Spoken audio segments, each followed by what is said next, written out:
Hi guys, James at RampantLionReviews again for you today with another beer review. For this one, we are going to head down to Chile once again for the first time in what feels like a very long time.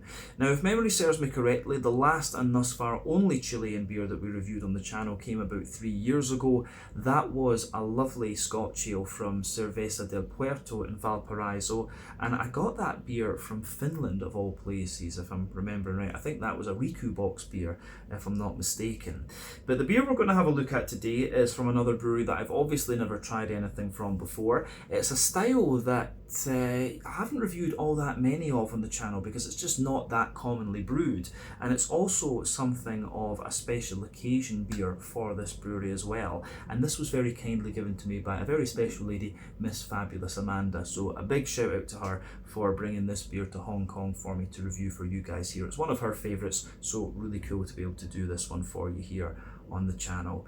But yeah, needless to say, I'm very curious to see what this beer is going to have in store for us. Hopefully it's another good beer, hopefully it makes for an interesting review, and as always I hope that you guys watching enjoy my take on this one as well, and definitely cool to review a new beer from Chile, somewhere that hasn't really been covered in the world of BeerTube at all as far as I'm aware. So yeah, for this review then, we are going to go to a little place called Curacaví, which is out to the west of Santiago, the Chilean capital, and we're going to have a look at my first beer from Cerveceria Kross, and this beer is called Kross 5, so it's their 5th anniversary beer, but it comes in at 7.2% ABV. Apparently this one is an English style strong ale, so yeah, I'm very curious to see what we're going to get from this one, because the strong ale as a style is not all that well defined. Some of them can be, you know, quite malty and brown sugary. Some of them can be a little bit more kind of bready and things. Some of them can even be a little bit more sort of hoppy and stuff like that as well. So as I say, not a really well defined style. We'll just need to see how we get on with this one, and I believe this is actually the front of the bottle, because it's got this little top label on it here, which is the Cerveceria Kross symbol. So for the purposes of the video, we'll put it there, but obviously my OCD is not going to be happy with that. So yeah, let's crack on with this one and see how we go. A 7.2% English style strong ale from Cerveceria Kross in Curacaví near Santiago in Chile. So as always with my reviews then, I'll tell you a little bit about the brewery before we taste the beer. If you want to get straight to the tasting though, just fast forward. All the usual links can be found in the video description below. That's the brewery website, the link to my other reviews that hopefully I can do in the future from Cerveceria Kross. This is the very first time I'm trying one of their beers, as I mentioned, hopefully not the last, but there's all the usual social media down there as well. If you want to see more reviews, do please consider subscribing to the channel. The support that you give is massively appreciated, and remember that you can go into the channel homepage and search for beer using the geography tagging system. So just go in there, use the little search bar, put in your hometown, state, county, province, whatever you like. If I've reviewed beers from the area that you search for, they will pop up. Failing that, you can check out the playlist of beers from different countries. You'll find this one in the Chilean playlist that I'll make after this video, and we'll see how often we can add to that. We do have 2 other Chilean beers to look at over the next wee while, which I'm looking forward to. But yeah, do give me your Chilean beer and brewery recommendations in the comment section below, and check out the playlist of beers from other countries as well, because there are some very interesting things on the channel these days. But yeah, let's go on to my brewery notes then, and I'll tell you a wee bit about Cerveceria Kross for the very first time. So Cerveceria Kross, as I've mentioned to you already, is based in a place called Curacaví in the Puangue River Valley, which is to the west of Santiago, the Chilean capital, and this brewery's actually been around for a wee while. It was founded back in 2003 by Jose Tomas Infante, who is sort of commercial engineer, a quantitative economist, I think you could call it as well, a title that doesn't really exist anywhere apart from Chile as far as I'm told, and also Asbjorn Gerlach, who is a brewer from Germany. So Asbjorn Gerlach is originally from Berlin. He moved to Chile back in 1995, having met a Chilean woman, And when arriving there, he found a craft beer scene that was really in his infancy, and of course, being German, he missed his beer, so he decided to brew his own. But he worked for a while, and then he established his own small brewery and sold his beers commercially around Santiago. So Jose Thomas actually discovered craft beer upon returning to Chile from Ireland, where he had been working as a wine salesman for a year. But one evening, while out with friends at a bar enjoying some beer, he came across a stout that reminded him of Guinness. So he was quite curious about this, and he asked the waiter who brewed it, and he was told that it was made by a local brewer who was from Germany. So Jose decided to seek him out, and it turned out that that brewer was Asbjorn, and this meeting was what would form the roots of Cerveceria Kross. So initially they gypsy brewed, which is obviously when you use unused capacity at other breweries, and they produced about 4,000 litres monthly. But then by 2006, the increasing demand for their beer led them to establish their own facility in Curacaví, and over the years they've continued to develop new recipes, and they've also expanded their brewery. But they run 5 crossbars as well. There's 4 in Santiago and 1 in Antofagasta. And there's a tap room with a sales room at their brewery in Curacaví as well.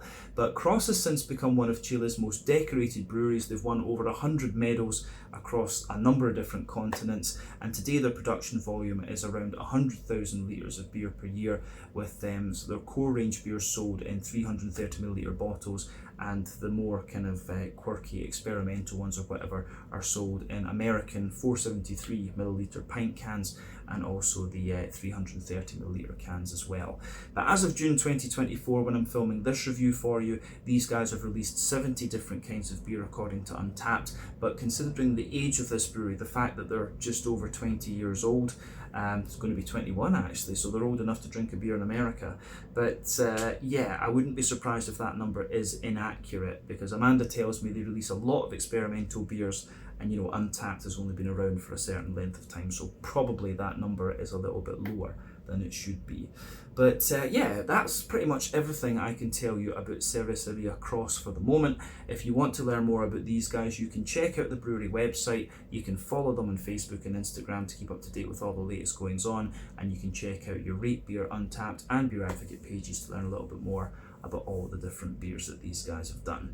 So yeah, let's go on and actually have a little look at the beer itself. I've got quite a little bit of information on this one that Amanda found, and a big thank you to her for making the notes for this video as well. So like I mentioned to you at the start of the video, this one comes in at 7.2% ABV. They're calling this one an English strong ale. You do have the American strong ales as well, which are a bit more hoppy and bitter obviously, but the little blurb that's here says that Kross 5 is one of their most celebrated creations, if you like. It was developed for their 5th anniversary, hence the name. It was released in 2008, but the malt base in this one is Cara Munich, Cara Amber, Carafa Special, Pilsner and Amber Malt. And then the hop varieties in this one are Glacier, Mount Hood, Cascade, Goldings and Horizon. So yeah, quite a variety of different hops in there. So a few of the hops I've not really encountered all that often on the channel. So Glacier is an American hop, 9 to 10% alpha acid. It's known for its woody and herbal notes, along with giving you quite a strong citrus. Mount Hood, again, that's an American hop, but it's descended from the German Hallertau Mittelfrüh, gives you 4 to 8% alpha acid, and it's quite similar in its character to German noble hops, you know, a bright grassy character, but a bit of smooth, earthy herbal note as well. And then Horizon is another American hop, quite an old one, developed back in the 1970s, 8 to 16% alpha acid, and it's known for its floral character. Cascade, of course, we know quite well. That's the original, you know, one of the original American sea hops, if you like, and it gives you that lovely grapefruity note and this almost kind of like datey, kind of oily pear type character. And Goldings we know from England, you know, big earthy herbal kind of notes. Lighter grassy notes in there, and yes, sort of oily pear again. So yeah, quite an interesting hop bill in this one. Apparently it was also the first Chilean beer that was aged with toasted American oak. It's aged for 3 months apparently, and then obviously it's bottled in this 750ml bottle, and it's won various medals across the world. So yeah, that's all the information you really need about the beer. I'll let you have a little look at the artwork on this one before we open up. As you can see, you've got this kind of, is it right to call it abstract drawing on the front? Really not sure what to make of that. It looks like I'm really not sure what that's meant to be. It looks maybe a little bit like a Power Ranger on the side of the bottle there. Like this guy in the mask here is almost a bit like a Power Ranger. I really don't know. But there you can see the 5 or cinco, as it would be in Spanish, and it's got this little top label on it here. So you can see the Cerveceria Kross little man up there. I can't, just because of the height of the camera on the table, I can't really show you that too well. But it's also got its own special bottle cap as well, which I think is pretty cool. So yeah, this should be quite nice. It's all in Spanish on the side here, but I think that's just telling you about the medals and stuff that the beer has actually won. But yeah, let's get on and actually get this guy open and see what we think. An English strong ale brewed in Chile. I seem to get really random beer styles from Chile. You know, first a Scotch ale, then an English style strong ale. So yeah, I need to see what Chile has in store for us in the future. But yeah, lovely little bit of smoke on the opening with this one. Let's get it out into the glass and see what we have. Quite a bit of smoke coming out of that actually. So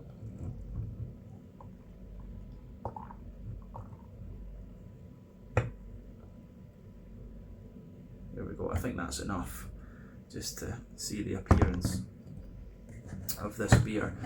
But yeah, this looks pretty nice. So yeah, and before the head disappears on it, then we can see that this beer is poured with just under a finger of a frothy, I would say kind of fawn coloured head there. You can see some medium-sized bubbles on the surface of the liquid there, and it gets foamier and foamier the further up that you go. But yeah, if you shine the light through this one, it's got a lovely sort of, I would say kind of chestnutty type colour to it. Bit of natural haze as well, which is interesting. But then yeah, 1 or 2 big bubbles sticking toward the side of the glass, a few little ones going up toward the bottom of the head there. But overall it looks very nice. So remember, the colour of your beer depends on a few things. 1, the type of malts that you use. This goes a long way to determining your EBC rating. 2, length of your wort boil is going to play a role, because the longer you boil the wort, the more the sugar's caramelised, and thus you get a darker colour of beer. Any barrel aging that you do or any adjuncts you put in will affect the colour of the beer as well. But yeah, when it comes to brown beers like this, you know, barrel aging and adjuncts and stuff like that can affect the colour quite a wee bit. So I wouldn't be surprised if the American toasted oak that's in this one has played a role, but the majority of it, I think, considering the malts that were in here, you know, Cara Amber and Carafa and stuff like that, the most of the colour in this one will be due to those. So yeah, don't think we need to say anything more about the appearance of this one. It's certainly within the realms of the colour spectrum that I would expect of an English strong ale. So let's have a wee look at the aroma of this one then and see what it's all about. You can see the head has faded away to be a nice kind of thin foamy layer there, but I think it's aroma time. Let's do that, aroma section. So, ooh, that smells pretty nice actually. Yeah, it almost reminds me a little bit of like Schlenkerla, you know, the famous Bamberg Rauch beer. It really almost has an element of that to it. You could probably give me this beer blind and I would have said that. It does smell really quite German almost, but the malt base is German, and a number of the hops in this one have noble-like characteristics, so I'm sure I can be forgiven for making that statement. But yeah, it smells great. I mean, kind of gives you what you'd expect at the style. You've got big, nice, bready characters in the base there, a bit of woodiness and all of this sort of stuff. You've got a nice, like, sort of noble-like hop character, earthy, herbal, all of this kind of thing with a bit of grassiness. Then you've got some nice fruity characters coming out of this beer as well. As I said earlier, the strong ale as a style is not really that well defined. If you go and look at the descriptions of these beers, they can go a whole host of different ways. My understanding of a Scotch ale is always a strong ale, would be one that is more kind of brown bready leaning, bit of red fruit, sometimes a little bit more hoppy character. But yeah, we'll just need to see how this one progresses. So let's break down the aroma and describe it for you a wee bit more in depth. So the backbone of the beer you can absolutely smell a little bit of that woody character in there from the toasted oak, and it's probably oak chips or oak spirals or something like that that's been used in this. The way you can tell the difference between that and the barrel is that the barrel will always give you a kind of smooth woody character, whereas this sort of one is going to give you more of a dryness, I would say. So yeah, definitely some nice dry oaky characters coming out of this one. It's almost got a little bit of a kind of meaty type character to it as well. As I say, that's probably why it reminds me of Schlenkerla, but it doesn't use Rauch malt as far as I'm aware. And I very much doubt they would have changed the recipe to include that, in honesty, because it's their 5th anniversary beer. If they wanted to do that, they would just brew another beer that has the Rauch malt in it, but certainly it does have that type of vibe. So yeah, some nice dry oaky characters, and they're they don't even give you really the vanilla quality, just that nice dry, almost slightly smoky woody character.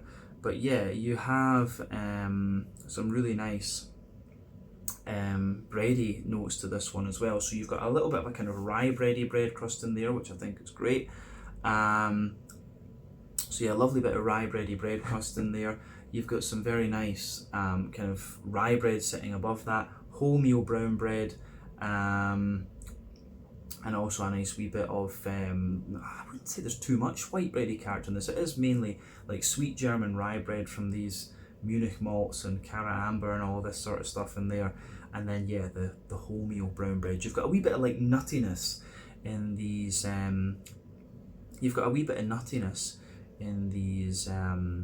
bready layers as well, which is quite interesting.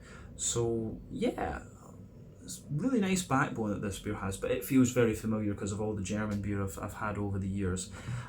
Yeah, on top of that then you start to get into the brown sugary side of the beer. So I mean, for me, it's interesting because there's a little bit of a kind of toasty brown sugar on top of it. It's got a little touch of leathery character as well, and with brown beers, one of the ways you can play with these is you can do a slightly longer wort ball, and that gives you all these complex leathery sort of flavours. So yeah, there's a bit of toasty brown sugar in there, there's a little bit more of a kind of leathery one, and then yeah, on top of that, there's a little bit of a more straight up sweet caramel, there's a little bit of like Werther's Original butter candy butterscotchy sort of character, but yeah, I think we're going to get more complexity out of that in the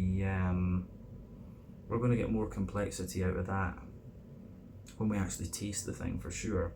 There is a little touch of phenol coming out of this one as well, which I think is most likely down to the yeast. It's got a little bit of that phenolic note that you can get from the likes of Belgian Bruins or Belgian Dubels. It's got a little bit of that almost medicinal cough syrupy type thing, which I think would be coming from the yeast actually.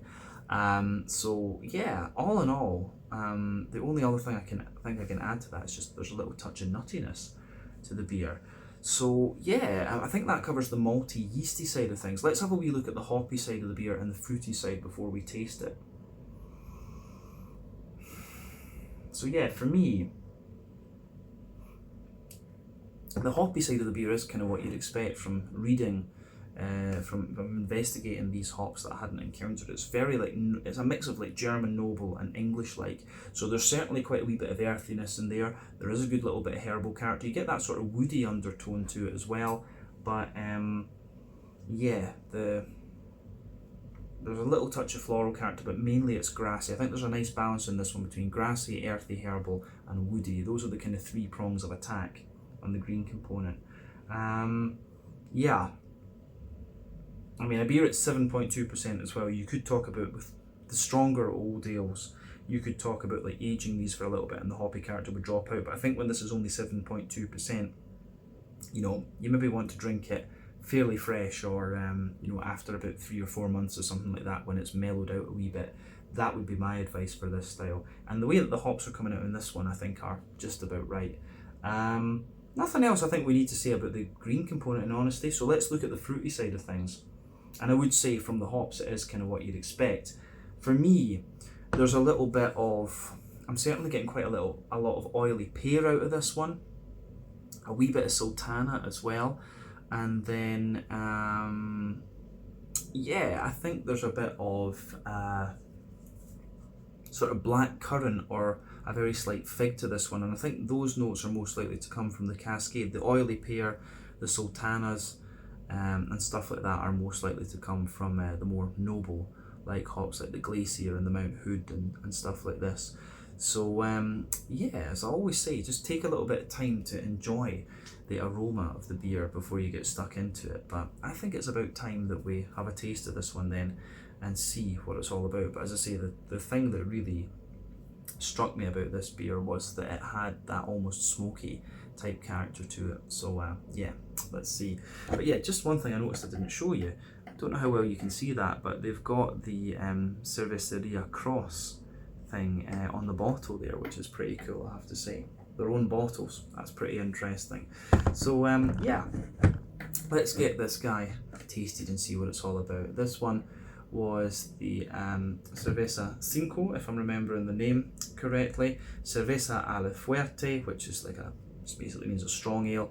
7.2% 5th anniversary beer from Cerveceria Kross in Curacaví in Chile. So again, massive thank you to Miss Amanda for making this review possible. Let's get stuck in. Slange, skål, cheers, salut.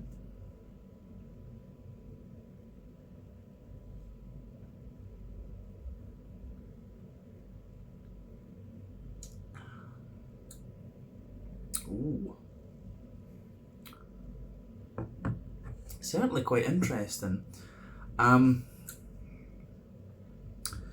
It actually has, it's one that it comes across quite a bit differently from what you might expect from the aroma. But if you think about the malt base that's in this, it's not kind of surprising. The carafa in this one, I think, gives you quite a wee bit of dryness on the backbone. You can taste that, you know, quite dry, but not too aggressive. Toasty, well-fired bread crust coming out of this one. That's going to come from your carafa all day long. The rest of the beer, though, is pretty much what you would have expected from the aroma. That's the one thing that, you know, makes it a little bit different. So yeah, it gives you all the flavours you expect as well of an English strong ale, but it just, you know, the breadiness in this beer is German. You know, I lived in Germany for a wee while. I loved my German bakeries and things, and through that I became very familiar with the flavours of German bread, and you know, drinking all the German beer, you know what the German malts taste like as well in comparison with American ones or whatever. So it's like an English, it's, you know, it definitely has that English old ale profile to it, flavour profile, but yeah, just the bready character is absolutely German. So I like that about this one. It's quite a quirky beer in a lot of ways. As I say, a style that you don't really come across all that often, but it's certainly going to be one that tests my palate, and that's what you want after 4,000 odd reviews. So yeah, let's break this beer down then and describe for you more in depth. But yeah, big brown bread, good bit of brown sugar, noble hoppy character, and just a wee bit of fruit. These are all the things that you'd expect of the style, but let's describe it more in depth, as I say.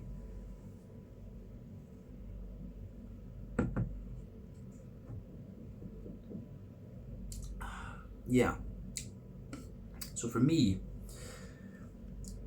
this is great. This is really nice. This is going to be a beer that grows on me the more that I drink of it, for sure. But let's start in the middle third of the palate then and just describe it in depth for you properly. So yeah, the backbone of the beer, you can feel it's a mix of the wood and the bread crust. So you can feel that nice dry, sort of oaky backbone to this one. It has got a wee bit of a cherry character to it as well, but you can get that smooth and slightly dry oaky character. The dryness really does tell you, yeah, it's oak spirals or oak chips rather than being a barrel.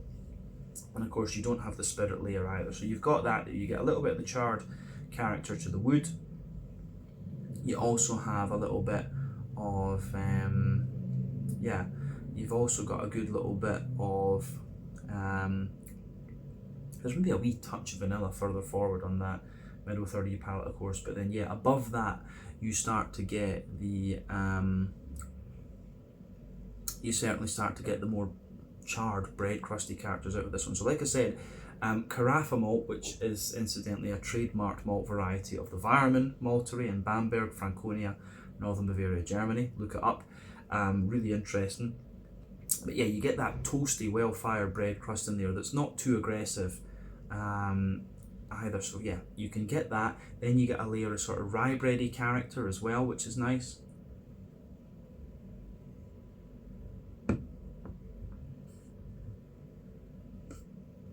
So yeah, nice sort of rye bready characters coming out of this one. And then above that, you get more of a kind of sweet, oily, wholemeal brown bready character. But the bread actually does leave a little bit of dryness into the aftertaste, and it does have a wee touch of like, it does give you a bit of nuttiness into the aftertaste, and it almost has just, as I say, this little bit of phenolic character to it. It reminds me of the Belgian doubles and the Bruins actually.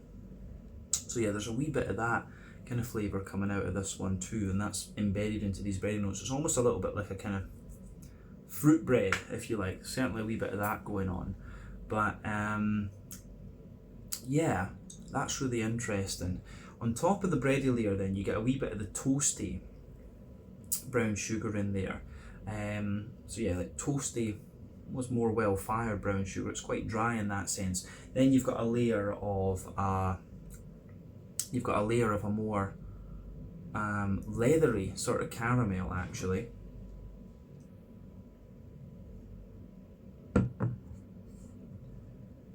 But it doesn't come across as being as if it's had, it doesn't come across as if it's had such a long wort boil in honesty. But yeah, a little bit of that leathery brown sugar in there for sure.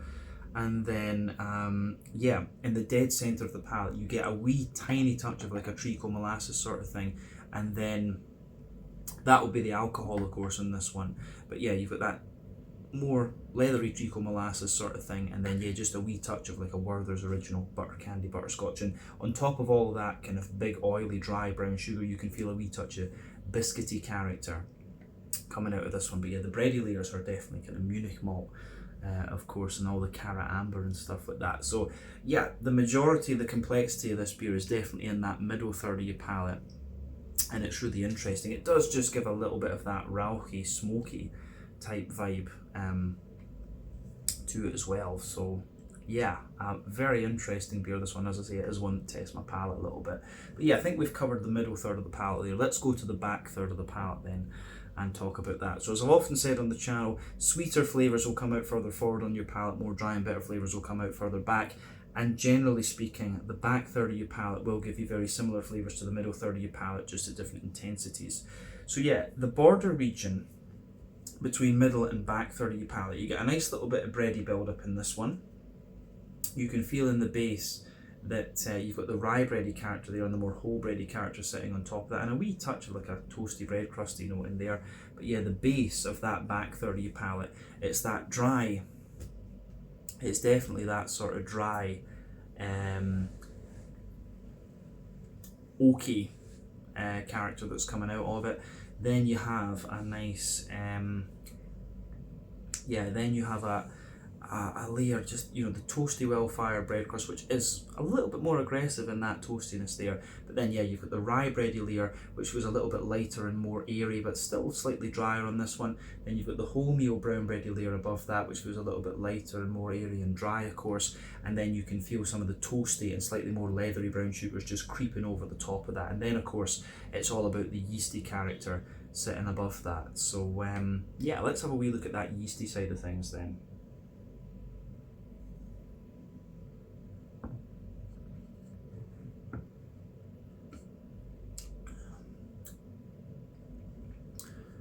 So yeah, the yeasty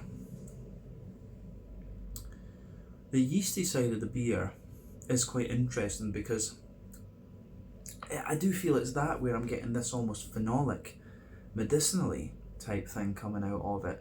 So yeah, in the dead centre, it almost has like a little bit of this kind of Christmas puddingy sort of note to it. So yeah, like a Christmas puddingy character at the centre. Then it's got a wee bit of like rye bread around the outside. And then the edge of, the very edge of that is like a more slightly charred, bread crusty kind of character there. So yeah, I think that sort of Christmas puddingy phenolic type quality is in there in the yeasty side of things, and that lingers into the aftertaste as well. Yeah, the way all of that goes together, I think, is is really, really quite nice. And that really does play a big role in the flavour of this beer actually. The yeasty side of this one, the more that you drink of it, the more the yeasty side of it comes out actually. So yeah, really interesting stuff. But definitely, yeah, back third of the palate you can feel the flavour is taller. Then as you move further forward into the middle third of your tongue, it just kind of condenses down and squashes together that little bit more. So yeah, interesting. But on the, let's move on to the hoppy side of the beer then. So back corners of the palate, you definitely get a good little bit of earthiness in there, which you're going to get from a number of the hops in this beer. The Goldings, the Mount Hood, the Glacier, I forget what the other one was that we looked at before, but yeah, all of that's going to give you a little bit of earthiness. But as you move further forward, you get a wee touch of herbal character there. You can feel a very slight like pine resin underneath all of that, but as you move further forward toward the front corners of the palate, you're certainly getting more kind of floral aromaticity, and it's slightly oily, but it's also got a wee touch of spice to it, which I quite like as well.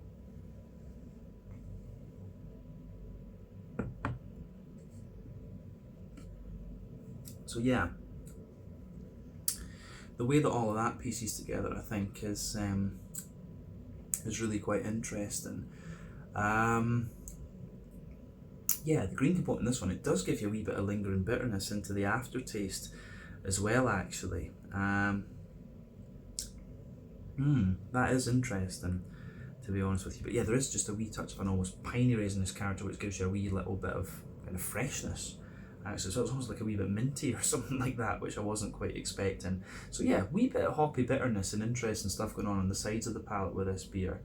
But yeah, I like that about this one for sure. So on the front third of your palate then, let's focus on that. The border region between front third and middle third of your palate, again you get a little bit of that bready build up in there. You can feel the kind of rye bread and the base and the sort of wholemeal bread on top of that, and a wee bit of the toasty character at the top, but then the base of that front third of your palate, yeah, it's quite woody. You feel the toasty bread crust, the kind of rye bready character, the wholemeal brown bread, and then the more leathery brown sugary character in there, and on top of that you get that nice oily bubble where the juicy fruity esters roll their way out of the beer. So yeah, let's look at that fruity side of things then.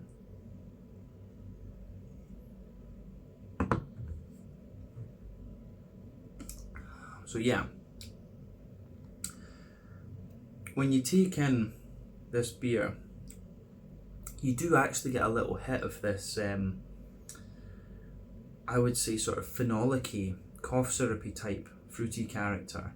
So some of this fruity character I think is coming from the yeast, some of it's coming from the hoppy side of the beer. So yeah, the back of that front third of your palate, just kind of nestled in with the border region between front and middle third of the palate, you've got this more, you've got some of that kind of phenolic-y, medicinal type quality coming out of the beer, which is really interesting. So yeah, I like that with this one. On the actual fruity part of the beer, like at the top of the back third of the palate, you're getting, or the front third of your palate, so at the top of that back part of the front third of your palate, you've got a little bit of raisiny sharpness in there. There's a little bit of like prune, dried plum, but then in the base it's all about the dates. Actually, I'm getting a lot of date out of this one.